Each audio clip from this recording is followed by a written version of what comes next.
Errol Vass. Thank you so much for joining me here today on Culture Sway. And you are an international digital marketer. So, if you wouldn't mind, maybe telling us a little bit more about, your role and a bit more about like your, I suppose, like digital marketing, and then let's dive into actually chatting about cancel culture. Definitely. Yeah, so I'm a digital marketer, originally from Canada. Right now, I live out in China, where I am a digital marketing director for a company called High Spec Tools, as well as a company called Mama Grinders. So by profession, I'm a digital marketer. And yeah, in my free time, I also run a digital marketing blog. I do an internship program for up and coming marketers. And yeah, I like to stay busy with everything marketing. Fantastic. And so actually, can I just ask you as well, what sort of like tips do you have for small businesses, that are trying to kind of set up online and whatnot? Because there's so many now, particularly with everybody working from home and lockdown and things. So a lot of people are probably pivoting and setting up their own businesses, and they probably just don't know where to begin with online advertising, digital marketing, etc.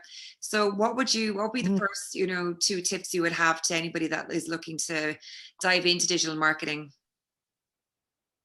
Yeah, for companies who are looking to increase their online presence, a good tip I'd give is, there's so many different things that a company can do online. You can do social media, you can do SEO, you can do paid advertisements. There's so many different things you can do.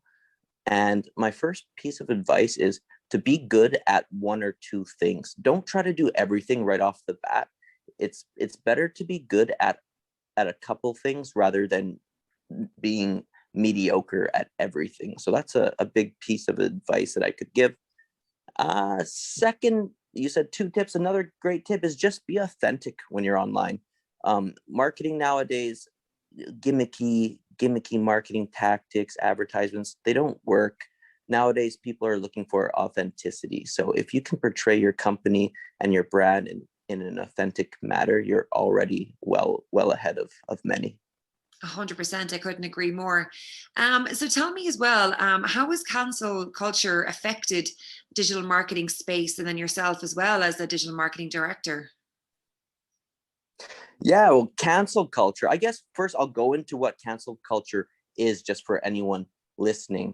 So cancel culture is the process of canceling, calling out, or advocating a boycott on a person, a brand, or a company. And this mainly begins on social media. So even if you're unfamiliar with the term, you likely know a brand or a public figure that's being canceled for either acting offensively or not taking a stance against a social issue or just inadvertently insulting a group of people. So I think we've all encountered cancel culture, whether we are familiar with the term or not. And yeah, it doesn't matter what industry you're in, cancel culture is present. Like we've seen it in like the rebranding of sports teams down to countless brands being boycotted for saying too much or saying too little. Yeah, so we're seeing cancel culture just almost in every industry. Yeah, it's very true. And I suppose you were mentioning there a few brands. Like, can you give some examples of brands that have felt the sting of cancel culture? Yeah, for sure. There's a couple recently.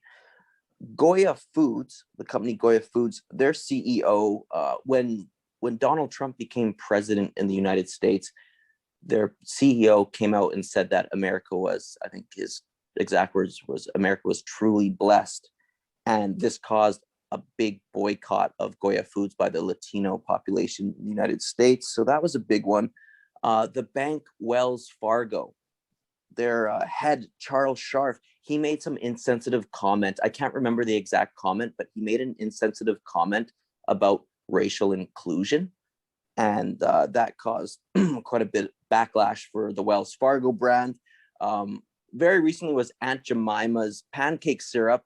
There was some backlash against them for being racially insensitive. And for a personal cancel culture was Ellen DeGeneres, the TV show host. There was some rumors that she wasn't too nice to employees and that the work culture at the Ellen DeGeneres show wasn't too nice, and that caused some backlash on Ellen and called for a lot of boycotting of her show as well. So those are some immediate examples I can think of. Fair enough. And I suppose, like, what do you think of cancel culture? What's your own particular opinion on it? Do you think it's good or bad, or are you indifferent? Well, that's a difficult question to answer, and I'd say it really depends. So as a marketer, and I know you asked me this question before, and I didn't really answer it, but as a marketer, I don't really like cancel culture because I don't want to offend anyone. And at times, I guess I second guess my campaigns or messages because I'm worried of unintentionally insulting someone. But at the same time, I do see the importance of respectful and informed marketing. So I guess to sum up, the pros of cancel culture is that it's a powerful tool for achieving social justice. I mean, the internet, in particular, social media, provides a platform for, historically underserved individuals to voice their views and tell their stories. But then at the same time, the internet has also been a place where people can spew off a lot of hate and ignorance. So having a way to kind of control that may in fact be a good thing. And it also allows everyone to have a voice and make more of an impact at scale. So those are the benefits of cancel culture. But to speak on the negatives, the cons of cancel culture is almost the same as that last pro that I gave. So messages can be amplified and shared at scale, and it can happen extremely fast. So when that happens, it can create almost like a mob rule type situation, which usually isn't good. Cancellation culture also prevents or hinders open debate, which I mean has been a long foundation of democracy. And so cancel culture almost makes individuals a little scared to speak up or to voice their opinions or their beliefs, just because as a brand or a company, you're scared of losing customers, of being canceled, right? And I suppose as well, do you have any sort of examples of campaigns that you were working on that maybe were nearly at the finish line when you had to go and maybe adjust everything because of an issue that came up with cancel culture? You know what? I actually haven't encountered too many like that particular scenario. I haven't had to go back and change any campaigns, but I do have cancel culture on the back of my mind while I'm creating things. I mean, I personally don't want to offend anyone, and I don't think any brands are looking to offend anyone. But nowadays, there's just so many movements. There's so many ways to offend people that you can even inadvertently offend a group of people, right? So Yeah. I haven't had to go back and change anything, but I tread lightly while creating campaigns because I just don't want to run into that situation. Of course. And do you think it's kind of gone a bit too far and it's a bit too much that people can be just a little bit, oversensitive or jumping on the bandwagon when things are clearly not intentional when it comes to cancel culture? Well, that's exactly it. Like I said before, and you summed it up very well, is what cancel culture allows is almost like a mob rule. And mobs can be dangerous because people do jump on bandwagons and messages get amplified, and they get amplified loud and amplified fast. And that can really cause, like a mob situation, and things can snowball out of control. So that's never a good situation. I mean, but it is something that I think marketers are worried about for sure. Definitely. And tell me as well, like how did you get into marketing, or what, guided you towards marketing? What guided me towards marketing, actually, I did my university degree in psychology, and while I think it was the last month as I was graduating, I also started working at a marketing company. And so it was nice because it was a good transition from university right into the workforce. But I just really liked marketing. Like, I was so terrible at it when I began. It requires a lot of organization, a lot of study, just things that I wasn't really good at. So it really whipped me into shape. I found it to be fascinating. I really liked the challenge, and so that's kind of how I began. I just happened to work for a friend's family's marketing company, and just kind of fell in love with the whole industry. Yeah. Okay. Very good. And lastly, I just want to ask as well, what should brands do if they were on the receiving end of cancel culture? Yeah, so I guess first is just try to avoid it. But I mean, it's just easier said than done, right? It's Mhm. very easy to inadvertently offend a group of people. But historically, brands have stayed out of politics, and mainly because taking sides can alienate a large chunk of their customer base.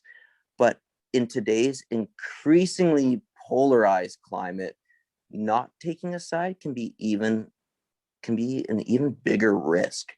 So brands can no longer afford to remain neutral, because neutral's seen as being complicit, and you don't want to say too much, because then you might run into a cancel culture situation. So it's a very, very thin line to walk. So for a company that's already on the receiving end of cancel culture, an immediate apology can go a long way, especially with young consumers. And there's been a few studies that show about 60% of individuals trust brands more for being honest about making a mistake. And there's been other studies that show that if a brand does something that offends consumers, the best response, especially for young consumers, and this is what young consumers expect, is a very swift apology, and just to stop the offensive action immediately. So that is probably the best route to go. Apologize and just stop the behavior that is offending people. But on the other side of the coin, um, perhaps your brand feels very strongly about a certain topic, and it's really up to you and your brand of how you react. So something that may offend people today could perhaps be looked back on in the future as like a valiant social stand. So it really depends on the situation itself. If you or your brand really feel strong about something and it's very important to your brand identity, then I guess stick to what you feel is core to your brand. If it isn't something that's core to you or your brand's identity, then an apology and just stopping the action can go a long way. Yeah, absolutely. I couldn't agree more. And so, Errol, tell people where they can find you. Yeah, they can find me on my website, www.errolvas.com, ERROLVAS.com. I'm also on LinkedIn. If they just search my name, they can connect with me. And yeah, I'm always down to chat about whatever marketing related, business related. I'm very accessible through LinkedIn and my website. Fantastic. Well, Errol, listen, thank you so much for coming on Culture Sway today, and best of luck with everything in the future. And let's stay in touch, and let me know of any sort of more exciting campaigns that may be working on in the future. Thank you so much, Antonia. It's been a great experience. I've had a nice time speaking with you, so I really appreciate it. Fantastic. Same as. Have a lovely weekend, and take care for now. Bye. You as well. Take care.